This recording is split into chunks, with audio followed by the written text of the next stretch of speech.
ഒരു മാസം ഇടത് വലത് മുന്നണികളും പിന്നെ അൻവർ ക്യാമ്പും സകല സംഘടനാ ശക്തിയും പുറത്തെടുത്ത് പോരാടി നിന്ന നിലമ്പൂർ ഉപതെരഞ്ഞെടുപ്പിന് കോൺഗ്രസ് കൊടുങ്കാറ്റോടെ പരിസമാപ്തിയായിരിക്കുന്നു. കൂടുതൽ വീര്യത്തോടെ നിയമസഭാ തെരഞ്ഞെടുപ്പിന് തയ്യാറെടുക്കാൻ UDF ആത്മവിശ്വാസം നൽകുന്ന ജനവിധി വന്നു. തോറ്റിടത്ത് നിന്ന് തുടങ്ങുമെന്ന് LDF വ്യക്തമാക്കിയിട്ടുണ്ട്. കെട്ടുറപ്പുള്ള മുന്നണി സംവിധാനമായി UDF കൊണ്ടുപോകാൻ ക്ഷമാശീലരായ ലീഗ് നേതൃത്വത്തിന് കഴിഞ്ഞതാണ് വിജയത്തിന്റെ പ്രധാന ഘടകങ്ങളിലൊന്ന്. KPCCയുടെ പുതിയ നേതൃത്വത്തിന് ഊർജ്ജമാകുമോ ഈ മിന്നും വിജയം? PV അൻവറിലേക്കുള്ള വോട്ടെടുപ്പ് മനസ്സിലാക്കാൻ ഇടതുപക്ഷത്തിനാകാതിരുന്നത് എന്തുകൊണ്ടാണ്? നിലമ്പൂർ ഉപതെരഞ്ഞെടുപ്പ് മുന്നണികൾക്ക് നൽകുന്ന സന്ദേശം എന്താണ്? ആദ്യം കാണാം RDX റാപ്പ് 59 സെക്കൻഡിൽ. രാഷ്ട്രീയ കേരളത്തിന്റെ നെഞ്ചിടിപ്പേറ്റിയ നിലമ്പൂർ പോരാട്ടത്തിന്റെ വോട്ടെണ്ണൽ തുടങ്ങി 7-ാം മിനിറ്റിലെ ആര്യാടൻ ഷൗക്കത്ത് മുന്നിലെത്തി. പോസ്റ്റൽ ബാലറ്റുകൾ എണ്ണി തുടങ്ങിയപ്പോൾ 13 വോട്ടിന്റെ ആദ്യ ലീഡ്. അത് ക്രമേണ ഉയർന്നുകൊണ്ടിരുന്നു. 2021 LDF വേണ്ടി അൻവർ 33 വോട്ടിന്റെ ലീഡ് നേടിയ വഴിക്കടവ് പഞ്ചായത്ത് എണ്ണി തുടങ്ങിയപ്പോൾ ഷൗക്കത്തിന്റെ ലീഡ് 419. ആദ്യ 3 റൗണ്ടിൽ അൻവർ ഗണ്യമായി വോട്ട് പിടിച്ചു. LDF UDF വോട്ടുകളിൽ അൻവർ വിള്ളലുണ്ടാക്കിയപ്പോൾ പ്രതീക്ഷിച്ച മുന്നേറ്റം ഷൗക്കത്തിന് ഉണ്ടാക്കാനായില്ല. LDF പ്രതീക്ഷകൾക്ക് നേരിയ ഉണർവ്. 4-ാം റൗണ്ടായ മൂത്തയിടത്ത് UDF കൊടുങ്കാറ്റായി. ചങ്ക് കൊടുത്ത് കൂടെ നിന്ന ലീഗിന്റെ വോട്ടുകൾ ഒന്നാകെ കൈപ്പത്തിക്ക് വീണു. 3000 വോട്ട് വരെ ലീഡ് പ്രതീക്ഷിച്ച UDF 3700-ലധികം ലീഡിലേക്ക് ഉയർന്നു. പിന്നെ ഒരു ഘട്ടത്തിലും ഷൗക്കത്തിന് തിരിഞ്ഞു നോക്കേണ്ടി വന്നില്ല. എടക്കരയിലും സ്വരാജിന്റെ സ്വദേശം പോത്തുകലിലും LDFന്റെ എയിം തെറ്റി. ഇടത് ശക്തി കേന്ദ്രമായ നിലമ്പൂർ നഗരസഭയിലും UDFന്റെ സമഗ്രാധിപത്യം. 14-ാം റൗണ്ട് പിന്നിട്ടപ്പോൾ ലീഡ് 5 അക്കം കടന്നു. അന്തിമ ഫലം വന്നപ്പോൾ പിണറായി 3.0 ലക്ഷ്യമിട്ടുള്ള തന്ത്രങ്ങൾക്കും നീക്കങ്ങൾക്കും ചവിട്ടുപടിയാകുമായിരുന്ന വിജയം കൈവിട്ടു. RDX rap news Malayalam.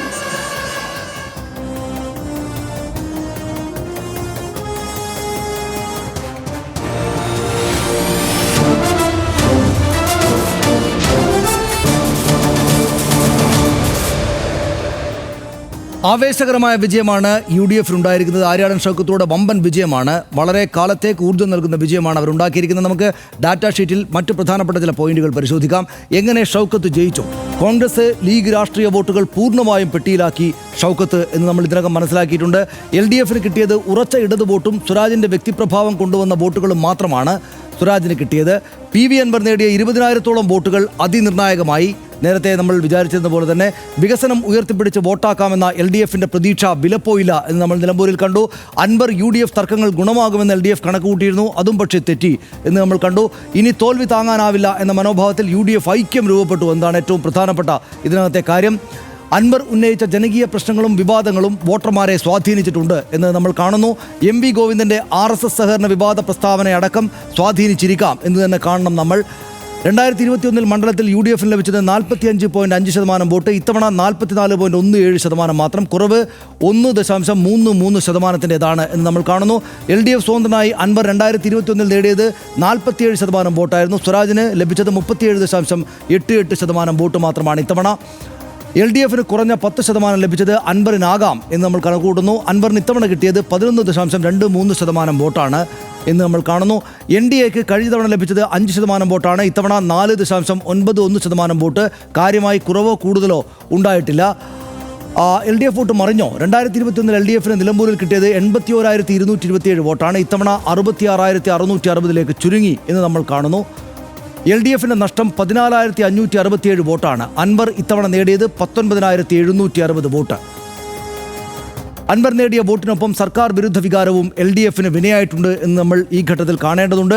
UDF കഴിഞ്ഞ തവണ നേടിയത് 78,527 വോട്ടാണ്. ഇത്തവണ നേരിയ നഷ്ടത്തോടെ 77,737 വോട്ടായി അവരുടെ നില. രണ്ടാം പിണറായി സർക്കാർ വന്ന ശേഷം LDF ഒരു സിറ്റിംഗ് സീറ്റിൽ തോൽക്കുന്നത് ഇതാദ്യമായിട്ടാണ്. പിണറായി 3.0 തന്ത്രങ്ങളിൽ അടിസ്ഥാനമാകുമായിരുന്ന വിജയം അവർക്ക് കൈവിട്ടു. ഒന്നാം പിണറായി സർക്കാരിൻ്റെ കാലത്ത് മാണി സി കാപ്പനിലൂടെ പാല പിടിച്ചെടുത്തിരുന്നു എന്ന കാര്യം നമുക്ക് ഓർമ്മയുണ്ട്. വട്ടിയൂർക്കാവും കോന്നിയും അട്ടിമറി വിജയത്തിലൂടെ UDF നിന്ന് പിടിച്ചെടുക്കുകയാണ് ആ കാലത്ത് ചെയ്തത് എന്ന് നമ്മൾ കാണുന്നു. ഇത് വളരെ പ്രധാനപ്പെട്ട ചില കാര്യങ്ങളാണ് ഹർഷൻ നമ്മുടെ ഡാറ്റാ ഷീറ്റിൽ വന്നത്. ഇനി ഇതുമായി ബന്ധപ്പെട്ട് VD സതീശൻ്റെയും MV ഗോവിന്ദൻ്റെയും ഇന്നത്തെ പ്രതികരണങ്ങൾ കൂടെ കാണാം. ഞാൻ പറഞ്ഞല്ലോ, ഞങ്ങളുടെ പൊളിറ്റിക്കൽ വോട്ട് അതുപോലെ തന്നെ ഞങ്ങൾക്കുണ്ട്. LDFന്റെ 16,000 വോട്ടാണ് LDF നഷ്ടപ്പെട്ടിരിക്കുന്നത്. 16,000-ഓളം വോട്ടുകളാണ് LDF നഷ്ടപ്പെട്ടിരിക്കുന്നത് കഴിഞ്ഞ പ്രാവശ്യം കിട്ടിയതിനേക്കാൾ. യാതൊരുവിധ അപസ്വരങ്ങളും ഇല്ലാത്ത കേരള രാഷ്ട്രീയ ചരിത്രത്തിലെ ഏറ്റവും അതിശക്തമായ മുന്നണിയായി ഐക്യ ജനാധിപത്യ മുന്നണി മാറി എന്നതിൻ്റെ ഏറ്റവും വലിയ തെളിവാണ്. നിലമ്പൂർ നിയമസഭാ ഉപതെരഞ്ഞെടുപ്പിൽ UDF വിജയിച്ചിരിക്കുന്നു. തീർച്ചയായിട്ടും ആ വിധി ഞങ്ങൾ അംഗീകരിക്കുക. ഞങ്ങൾക്കുണ്ടായ പരാജയം സംബന്ധിച്ച് പരിശോധിച്ച് ആവശ്യമായ നിലപാടുകൾ അംഗീകരിച്ചുകൊണ്ട് മുന്നോട്ടേക്ക് പോകും.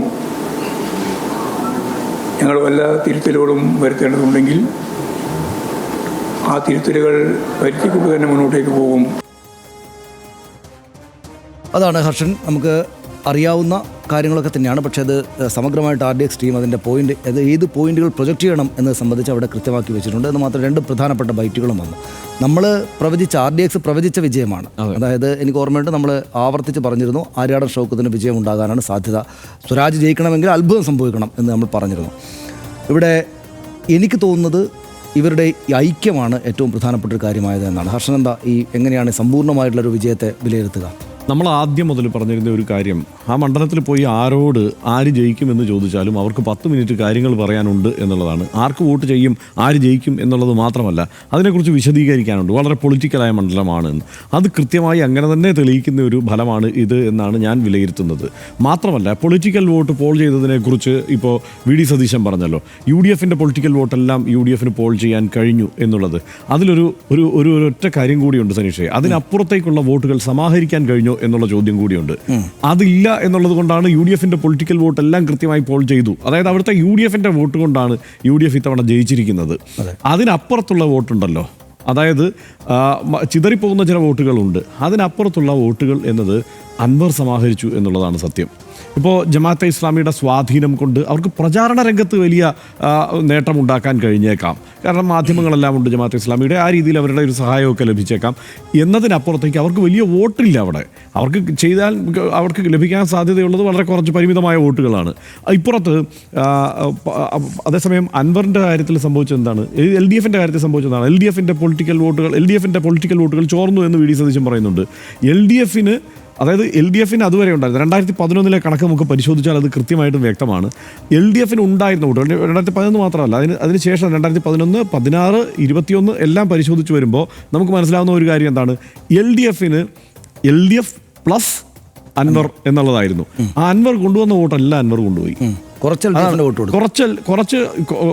വോട്ട്, കുറച്ച് LDFന്റെ വോട്ട് കൊടുത്തു. LDFന്റെ വോട്ടാണ് ഭൂരിഭാഗം. LDFന്റെ വോട്ടും കൂടി കൊണ്ടുപോയി. അതാണ് LDFന്റെ വോട്ട്.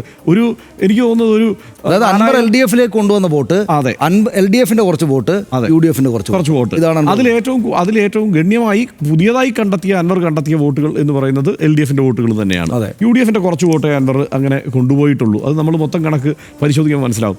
UDFന്റെ തന്നെ വോട്ടുകൾ കൊണ്ടുപോയത് ഏതാണ്, അത് ഞാൻ വിചാരിക്കുന്നത് കോൺഗ്രസിന്റെ വോട്ടുകളാണ്. അപ്പോൾ വഴിക്കടവ് മുതലുള്ള കണക്കെടുത്ത് പരിശോധിച്ചാൽ ലീഗിൻ്റെ വോട്ടുകളിൽ ഒരു ചോർച്ചയും ഈ UDF സ്ഥാനാർത്ഥിക്ക് വീണ വോട്ടുകളിൽ ഉണ്ടായിട്ടില്ല എന്ന് തന്നെ നമ്മൾ പറയേണ്ടി വരും.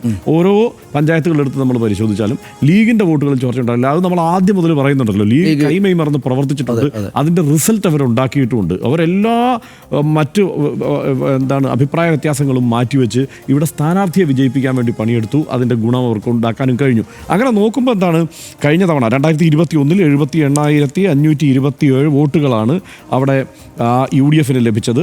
2025 ആകുമ്പോൾ 77,737 വോട്ടുകൾ, അതായത് 1000 വോട്ട് കഴിഞ്ഞ തവണ കിട്ടിയതിനേക്കാൾ കുറവാണ്. പക്ഷേ അങ്ങനെ കുറവ് കിട്ടിയാലും അതായത് അവരുടെ ബേസ് ഉണ്ടല്ലോ, ആ ബേസ് വോട്ടുകൾ കൃത്യമായി അവർ പോൾ ചെയ്തു. അത് കഴിഞ്ഞ തവണയും പോൾ ചെയ്തു. ആ ബേസ് വോട്ടുകൾ കഴിഞ്ഞ തവണ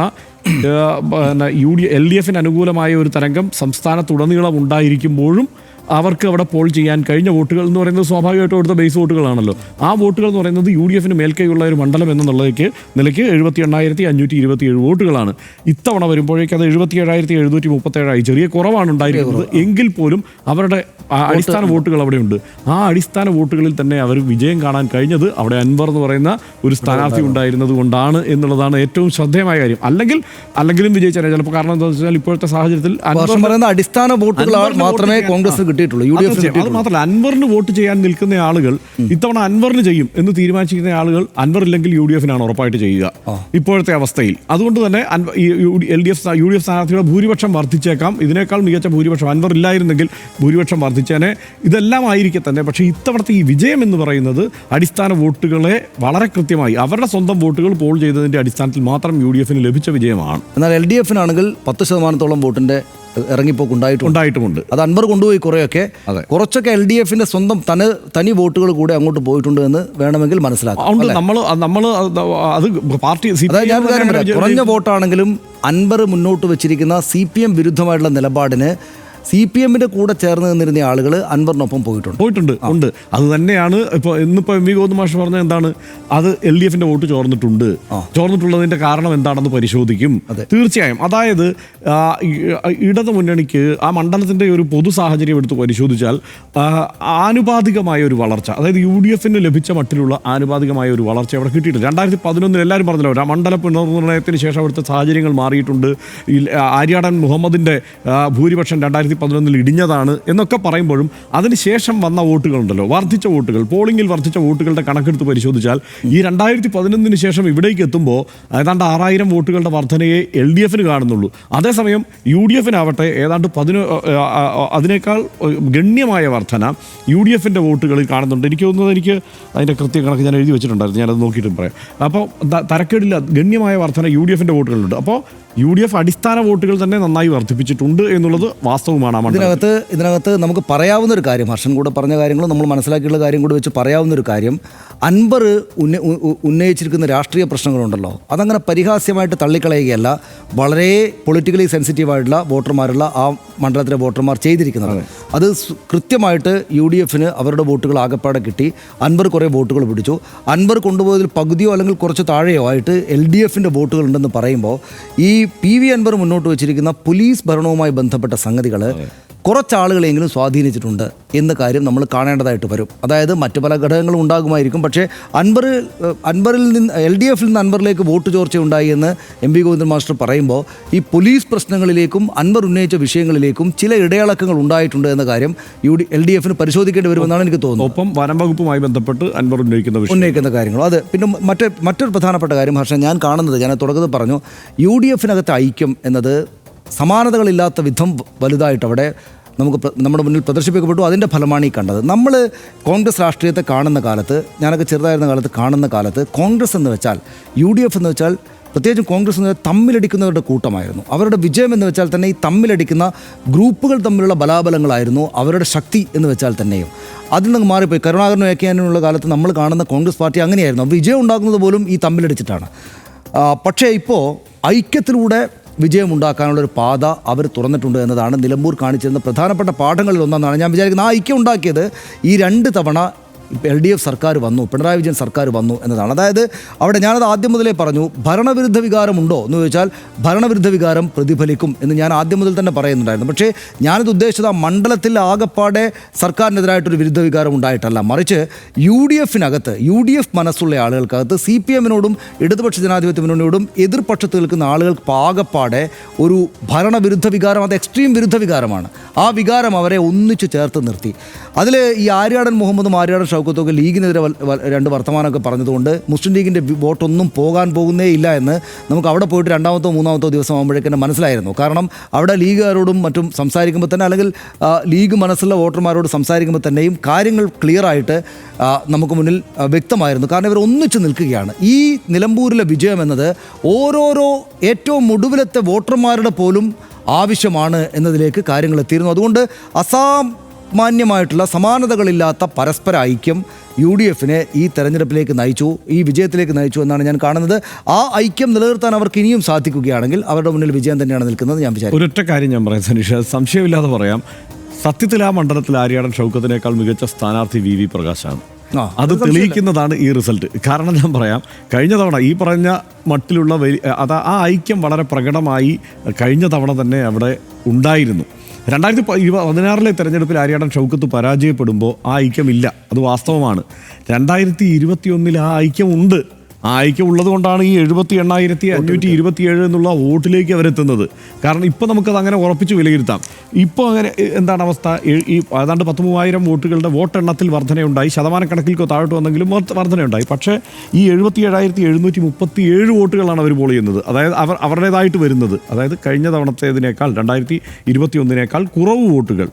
എന്നാലും കഴിഞ്ഞ തവണത്തേതിനൊപ്പിച്ച്, അതായത് വി പ്രകാശ് പിടിച്ച വോട്ടുകൾക്കൊപ്പിച്ച് വോട്ട് ആര്യാടൻ ഷൗക്കത്തിന് ഇത്തവണ പിടിക്കാൻ പറ്റി. അതായത് ആര്യാടൻ ഷൗക്കത്തിന് വേണ്ടി അങ്ങനെ വിട്ടു നിൽക്കേണ്ടതില്ല, ആര്യാടൻ ഷൗക്കത്ത് ആയതുകൊണ്ട് അങ്ങനെ മുഖം തിരിക്കേണ്ടതില്ല, അങ്ങനെ 2016 മാറി നിൽക്കേണ്ടതില്ല എന്ന് UDF ചിന്തിച്ചു. അവർ ഒറ്റക്കെട്ടായി നിന്നു. അവർ കഴിഞ്ഞ തവണ 2021 അവർ സമാഹരിച്ച അതേ വോട്ടുകൾ സമാഹരിച്ചുകൊണ്ട് വിജയത്തിലേക്ക് കടന്നുപോയി. അവിടെ PV അൻവർ എന്നുള്ളത് ഒരു വലിയ ഫാക്ടറാണ് അതിനകത്ത്. അതുകൊണ്ട് തന്നെ ഈ കണക്ക് വെച്ച് VD സതീശനും ഇനിയിപ്പം VD സതീശന്റെ പ്രതികരണത്തിൽ ഞാൻ കൗതുകത്തോടെ നിരീക്ഷിച്ച ഒരു കാര്യം എന്താണെന്ന് വെച്ചാൽ